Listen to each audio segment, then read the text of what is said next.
Unë i këthyem, ju kujtoj që në basë këti minutazhi që do mejmë me geopolitikë, sepse duhet të sjarojmë shumë gjëra, sepse geopolitika nuk është thjesht lajmë u shtyp butoni kuq, të filloj lufta, u nisën aeroplanët, të filloj bombardimet, shumë titujt të tmerrshëm dhe bosh. Shikon programin, së flitet fare për ato, por geopolitika është analizë për të kuptuar çfarë ndodh në botën që na rrethon, për të kuptuar lidhjet me botën që jetojmë në hapësirën tonë të vogël, apo në hapësirën tonë të përditshme. Shumë e rëndësishme lidhja, sepse nuk kemi një vend i izoluar, nuk kemi një vend që ngjarjet që ndodhin jashtë nesh nuk ndikojnë shumë fort në ngjarjet dhe në jetën tonë të përditshme. Kjo është pra në arsye analizës. Por në pjesën e dytë duhet të kujtoj që kemi komplet një temë tjetër që lidhet një temë e brendshme, lidhet me përgatitjen e edhshme për të marrë pushtetin në Partinë Demokratike në shtator. Të paktën bëhet fjalë për 3 grupime kryesore, të cilat kanë si synim për të marrë kryesinë e Partisë Demokratike. Unë personalisht mendoj që doktori nuk e lëshon, por ato do ta provojnë.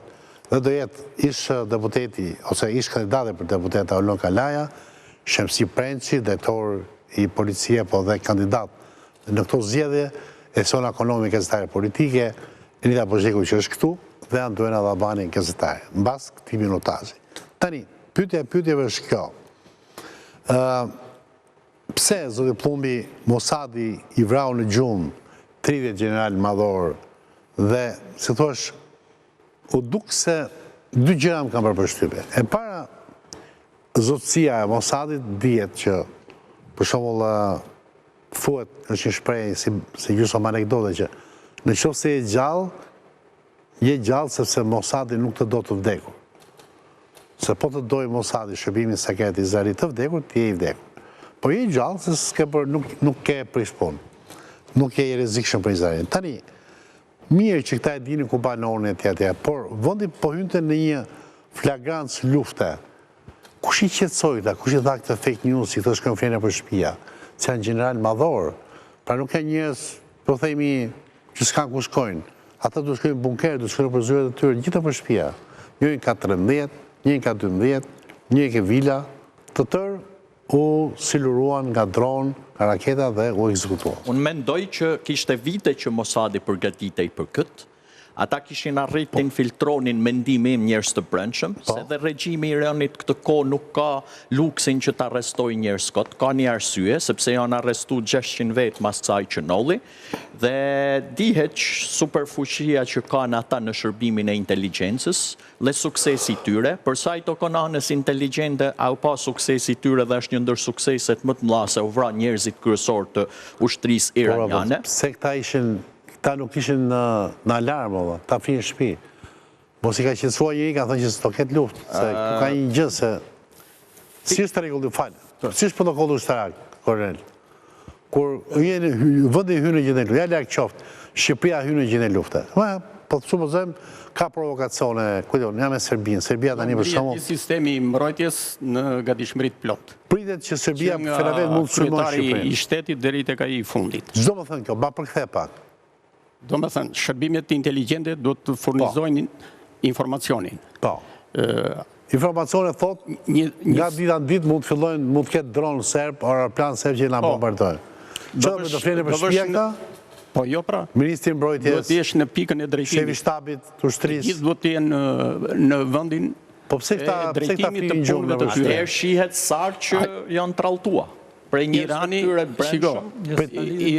dhe homologët e tij, vendet arabe, nuk shquhen për gatishmëri luftarake. Aftësinë mbrojtëse e mbështesin tek sasia. Kanë qenë duke pirë Irakis pina. Jo, nuk i lë Kurani atë të pinë Iraki, po infiltrimi që bën agjentura izraelite është e papërballueshme nga këto vende. Më fal, këte kanë përshkruajmë ne, ata ja u gjetën shtëpinë, në çakati janë, bire një general u vra bashkë me gruan dhe me vajzën e vogël. Që këto janë gjëra të tmeshme, të dhimbshme. Po si mund të rishtë shtëpi? Janë fare të pakujdesshëm. Gjitha Iran, 92 milion banor, nuk lëshoi një predh kundër sulmit ajror. Gjitha i Iran, me gjitha ato raketa nuk lëshoj një raket kundër erore. Do me thënë, aftësia mbrojtëse ishte zero. Ishte zero. Komanda nuk ishte në gjendje të drejtonte fare. Sulmi fillestar ishte sulm elektronik. Pra sulmi fillestar filloi me sulm elektronik për të bllokuar komplet rrjetin komunikues të komandave dhe të zinxhirit komandues në terren. Bllokoi komplet sistemet e radarëve, pra ky ishte sulmi kryesor. Atëre fillojnë ato metodat e thjeshta të reagimit. Të rigjenerohej kjo. Irani u desh 12 orë dhe nuk e bëri dot vetëm, po e bëri me ndërhyrjen e rusëve dhe të kinezëve. Pra specialistët rusë e kinezë arritën t'ia ngrinin për 12 orë, t'ia ringrinin sërish, sepse pra ishte parashikuar që me rrëzimin e këtij sistemit kundëreror dhe sistemit të komunikimit, zinxhirit komandues të komunikimit, llogaritë për një javë. Pra Izraeli kishin bërë që një javë Irani të mos e ngriten dot vetë. Ishin rusët dhe kinezët ata që angritën për 12 orë dhe filloi kundërreagimi. Ata ishin fare të paprigatitur, ata ishin i gjumë. Edhe po të vazhdonte Izraeli me ato goditje që nisin në fillim, brenda 10-12 ditë, ata e kishin rrafshuar Izraeli. E kishin rrafshuar Iranin. Izraeli kishte parashikuar 10 ditë, po zgjati 10 orë ajo. 10 orë zgjati, pas 10 orësh Irani u kundërpërgjigj me njëherë. Kundërpërgjigja ishte më e fuqishme se sa ka pasur një devijim të informacioni duke i dhënë këtyre një lloj sigurie fake. Ishte ndërhyrje të Shtetit Bashkuar të Amerikës për t'i garantuar që goditja nuk ishte të bënte me ndryshimin e qeverisë, por kishte të bënte me objekte ushtarake të limituara. Por ama të godasësh gjithë komandën, zinxhirin e komandës në atë lloj mënyre tregon që ti nga brenda ke krijuar një iluzion, pra kaq i sofistikuar ka qenë mekanizmi i punës në terren, ai qilizmi po e quaj, në të cilën i kanë krijuar iluzionin të gjithë këtyre që ishin totalisht të mbrojtur dhe të pasunshëm. Për ta gjetur se ku qëndronin, se ku bënin ishte shumë e thjeshtë. Paralelizëm të realitetit në të cilën ato kanë jetuar. Për 2015-ës, në bashkëpunim me Agjencinë Atomike, Irani ka futur dhe Agjencia Atomike ka bashkëpunuar me kompaninë më të madhe të zbulimit të inteligjencës në botë, Palantir. Kompania Palantir ka marrë përsipër të bëjë mbikëqyrjen nga viti 2015 në marrëveshje me energjinë atomike të gjithë programit bërthamor të Iranit nëpërmjet sistemeve elektronike. Dhe jo vetëm që kontrollon të gjitha llojet e kamerave dhe të dhënave që ekzistojnë në të gjitha këto bazat atomike që ka pasur në këto 5 copë që llogariteshin që kishte Irani, pra zyrtare që dihet 5 copë, por kontrollon çdo lloj komunikimi telefonik, elektronik, gjithçka tjetër dhe ka mundur këtë. Tash kur ne themi këtu ata nuk e dinin këtë, nëse u dinin gjë të tillë. E dinin të dhe për të arsye koloneri ato rudimentare Shërbimi sekret absolutisht përdor telefonin. Absolutisht, iranianët sot më shumë se sa nevojë për çështje ushtarake kanë nevojë për shërbim inteligjencë. Po, është vërtet, ai shërbimi kanë nevojë për një Beria, pra kanë nevojë për një lavend Riberia. Për atë kanë nevojë të gjitha në gjitha drejtimet, në inteligencë, në mbrojtjen kundërerore, në aviacion, në komandë. Është fuqishme, informacione shqiptare që vjen ke komandantët.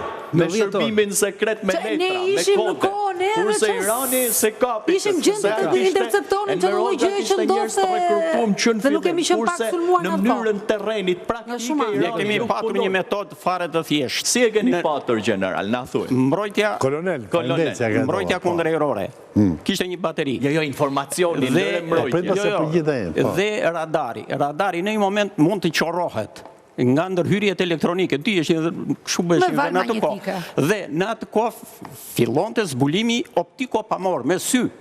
Pra, ai ushtari me sy do ruan të mos vjen avioni dhe të drejtoj ishin pika asnjë avion nuk hyrë në territorin e Iranit tash mos bën asnjë reagim. Asnjë avion nuk hyrë, sepse u bllokua totalisht.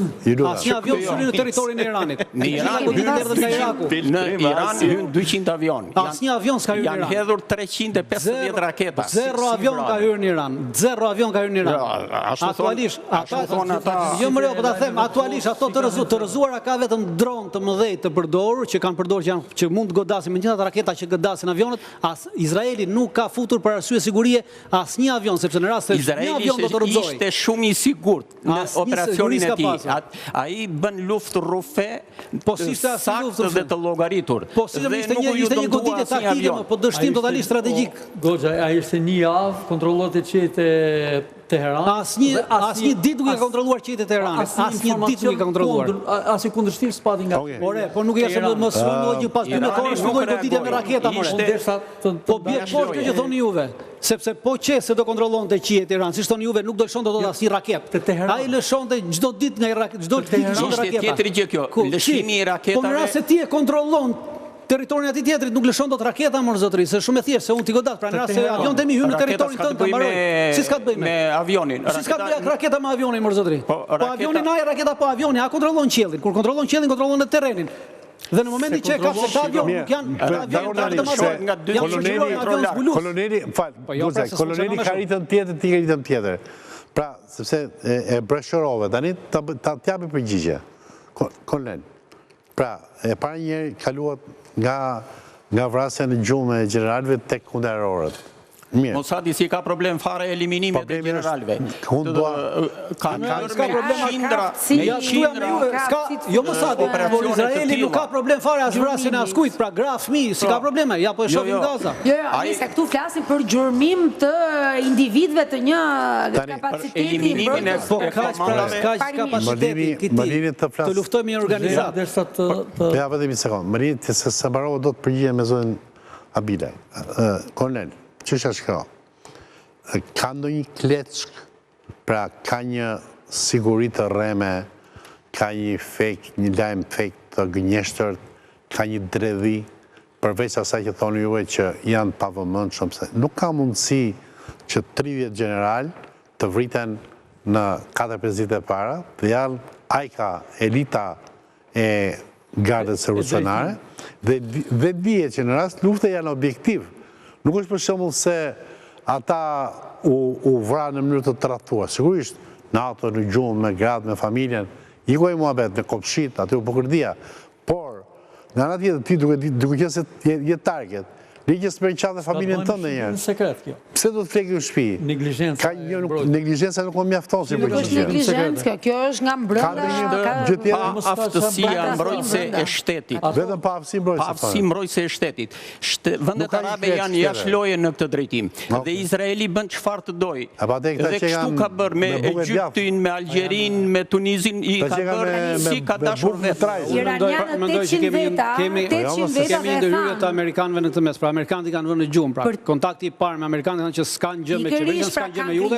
Është thjesht një goditje e limituar e disa bazave ushtarake, siç ndodhi para një viti, pra e njëjta gjë. Një realitet fake, totalisht iluzionar për këta, dhe këta kanë fjetur mbi dafina. Shteti s'duhet të shërë mbi dafina tona. Gjithsesi, çdo qetësi të të vënë, po themi qoftë amerikanë, qoftë se ti duhet marrësh masën. Po, dhe kishte një reagim, sepse në një, nuk e di diku e kishin deklaruar, që thoshin që mbrënda strukturave të tyre të kundër zbulimit, ka patur një bashkëpunim korruptive, quajtën ata, të disa funksionarëve të lartë, shu e shitën, e thanë vetë, funksionarëve të lartë të tyre, të cilët kanë çuar në këtë.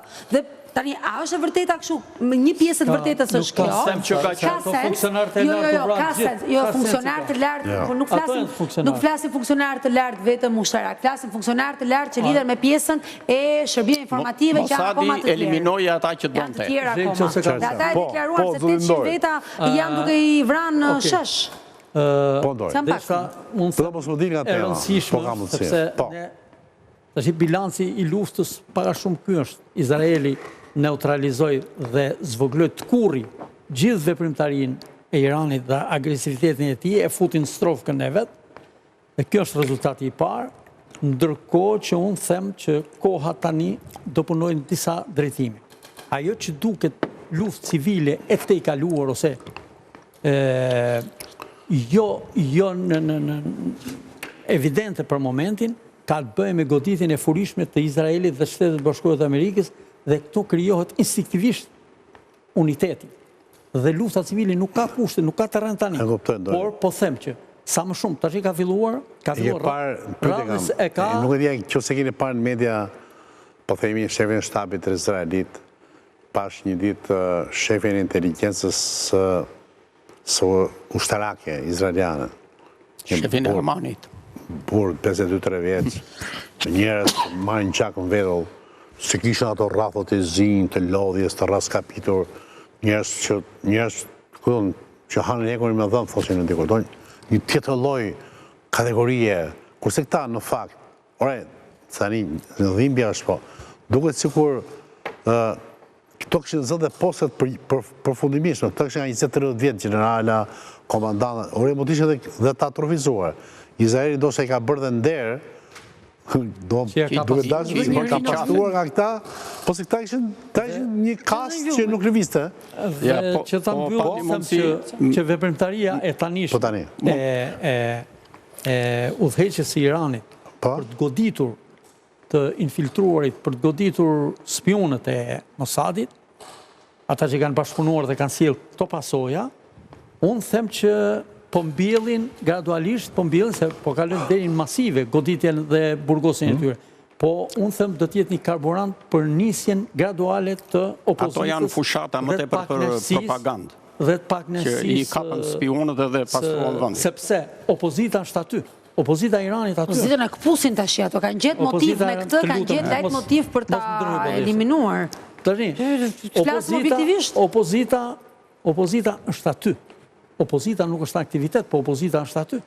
Dhe opozita ka kohë, bile para se sa të shpërthente lufta, opozita ishte shumë aktive dhe po pretendonte për ta rrëzuar, dhe më thënë, ato ishin shumë aktive. Tani, lufta po bën efektin e kundët pra. Bën efektin e kundët. Lufta kompaktson vendin. Ky efekt do të rishfaqet. Se do bëjnë ata me Izraelin. Por se ambasadës së Shqipërisë që mbas asaj eliminuan çka kishin rusës. Ne kemi bërë shumë tradhira. Kush janë faktorët? Nga ne i ka mësuar. Kemi shembuj. Po. Faktori që do sjell ringjalljen e opozitës do jetë tërheqja nga lufta e Izraelit, pas 20 viteve po. Paqja. Pas 20 viteve do dali kjo opozita juaj, për arsye se goditja e Iranit nuk zhduket aty. Izraeli, goditën Izraelit për 12 ditë mbajtën në nivel taktik, kurse Irani për 11 ditë goditën e tij mbajtën në nivel strategjik. Pra nuk la objektiv strategjik të Izraelit pa goditur. Izraeli është një vend pa thellësi strategjike morzotri nga ana ushtarake. Dhe një vend pa thellësi strategjike nuk mund të përballojë një luftë gjatë. Nuk është natyrisht udhëheqësit e opozitës atje janë të ingranuar me ngjarje dhe më ndjeni se sa vetë ne. Natyrisht po. Dhe unë them që ka një probabilitet lartë për të rinisur sulmet ndaj Iranit. Nga kush? Nga Amerika? Nga Izraeli, pastaj Amerika. Amerika aty është. Izraeli frenohet në Amerika, se po tjetë për Izraelin e kishë... Por ishfaqet... Po tjetë për Izraelin, po s'këshim për Amerikën, Izraeli kishë maruar me korë... Por ishfaqet rreziku i risulmimit... Ju do të kuptoni se këta thellësinë strategjike. Goditja pa. Nuk ka pas rezultat final. Jam minuta punja preja fjallën e zotit Abile, po? Tani ato forcat speciale që kanë bërë ato marifetet, që nuk i kanë bërë tani, se ata kanë bërë me qindra operacionet të tilla, që nga njëherë janë aq spektakolare sa duken si të pamundura për të realizuar. Këto historira që bën Mossadi. Ato forcat speciale janë komanduar nga njerëz jashtëzakonisht të zot. Dhe një nga komandantët, për shembull, ka qenë kryeministri Netanyahu. Kanë qenë... Shëndësi ka kjo mos ngre asnjë peshë, sepse forcat speciale nuk e rrëzojnë qeverinë Iran, mos Irani nuk është as Houthit, nuk është as Hezbollah, nuk është organizat, mos është shtet. Mos ngataroni gjërat. Ai ka një rrjet të tillë në vendet arabe që nuk është arab Irani, mos ngataroj gjëna. Edhe të neutralizojnë gjithë udhëheqjen e shtetit. Arabët janë tjetër gjë, iranianët janë tjetër gjë. Iranianët janë pers, janë kom tjetër, nacion tjetër. Ndaj ndryshojnë nga arabët. Nuk maten dot me inteligjencën e Izraelit. Harroje. Po, s'ka të bëjmë si në rase inteligent ti merë, në aspekt inteligent është ti di vetëm ato që kanë dështuar, ato që s'kanë dështuar nuk e ke iden. Dhe sa herë merë frymë në minutë, po nuk është një sukses ditja asaj, mos shifi dëmin që shkaktojmë. Pse nuk e diti, pse nuk arriti të parashikonte që do të godiste edhe Mossadin, edhe Amanin, edhe qendrën Uizman, pse nuk arriti të parashikonte, pse nuk arriti të parashikonte ky Mossadi që ju thoni që Izraeli do të kundërpërgjigjej, që Irani do të kundërpërgjigjej në këtë mënyrë që do të shkataronte portin kryesor të Haifës, portin kryesor ta, çdo ditë 2 portet kryesore të kontenierëve. Aktualisht Izraelit nuk hyn asnjë kontenier për shkak se është goditje strategjike. Pse nuk arrin të parashikohet goditje strategjike? Se Izraeli vrapoi të thrisë Amerikën. Po pikërisht pra sepse po shkonte për lehtë. Nuk e parashikoi kundër nuk e parashikoi, domethënë që fakt objektiv. Ky shërbimi sekret ka dështuar të parashikohet. Shërbimi sekret nuk është vetëm për të vrarë 5 persona, si çdo zotëria. Shërbimi sekret është edhe për të ndihmuar shtetin që të parashikojë. Por ama të vrasësh 30 general nuk është gjë që ndodh rastësisht. Në gjuhën edhe nuk është shpinë tyre, pra do të thotë ka një koordinim.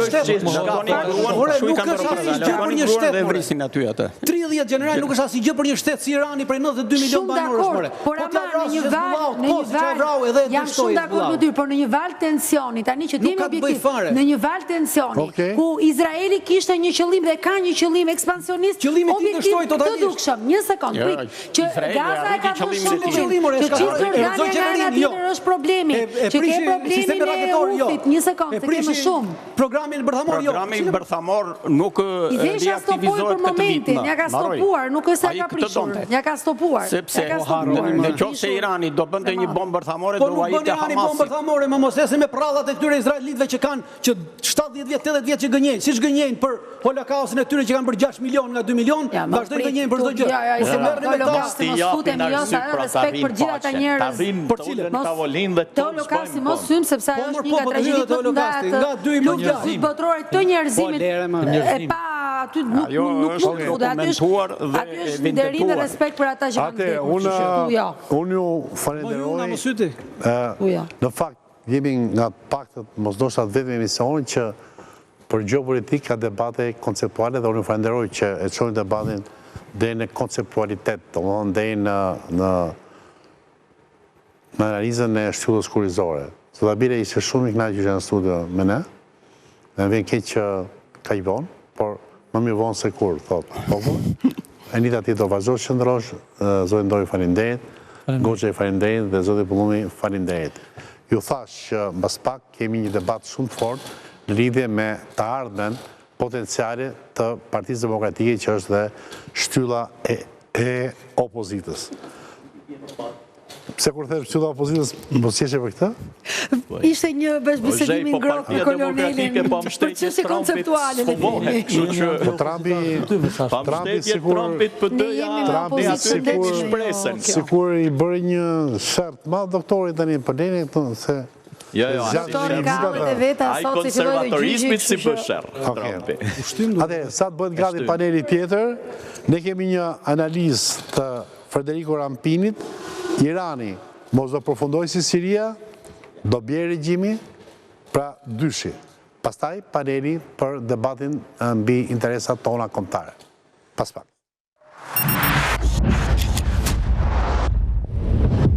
A mund të përfundoj Irani si Siria? Këtë çështje Federico Rampini e ka analizuar në këtë shkrim të botuar në Corriere della Sera.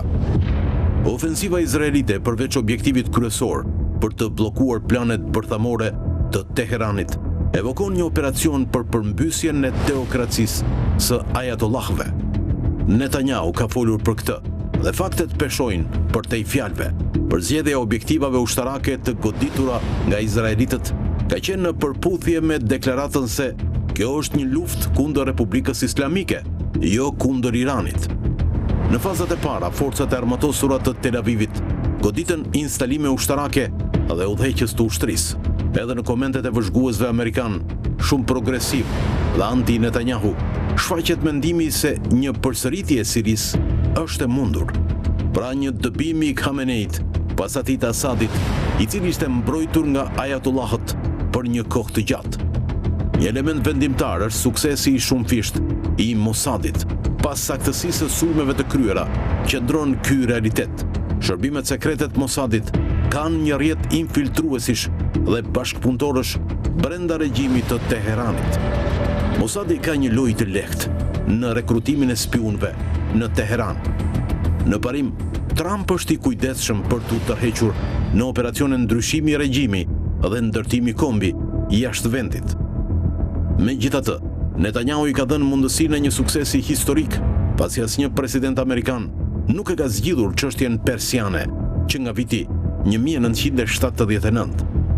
Si provë e këtij ndryshimi të klimës në Shtetet e Bashkuara, lexoni një gazetar të njohur për anti-Netanyahun, Thomas Friedman i New York Times. Ai shkroi se është shumë herët për të thënë se si konflikti i vitit 2025 midis Izraelit dhe Iranit do ta ndryshojë lojën e madhe të lindjes së mesme, por rezultatet e mundshme janë të shumta. Nëse Izraeli ka arritur të dëmtojë programin bërthamor të Iranit, ky do të ishte një fitim i rëndësishëm ushtarak, i mjaftueshëm për të justifikuar operacionin. Por nëse Izraeli dështon dhe Irani arrin të rindërtojë aftësitë e tij bërthamore dhe ruan kontrollin mbi kryeqytetet arabe, një luftë raskapitëse do të shpërthente. Kjo do të shkaktonte kriza të reja nafte dhe ndoshta do ta çonte Iranin të sulmonte regjimet arabe pro-amerikane dhe forcat amerikane. Administrata Trump nuk do të kishte zgjidhje, por do të ndërhynte me qëllim jo vetëm përfundimin e luftës, por edhe përfundimin e regjimit iranian. Ka dy mësime të rëndësishme nga historia. Regjimet si ai i Iranit duken të forta derisa të shemben papritur, dhe në lindjen e mesme, alternativa ndaj autokracisë nuk është domosdoshmërisht demokracia, mund të jetë edhe një periudhë gjatë kaosi. Pra, sado që dua ta shoh këtë qeveri të bjerë, keni kujdes nga shtyllat që bie.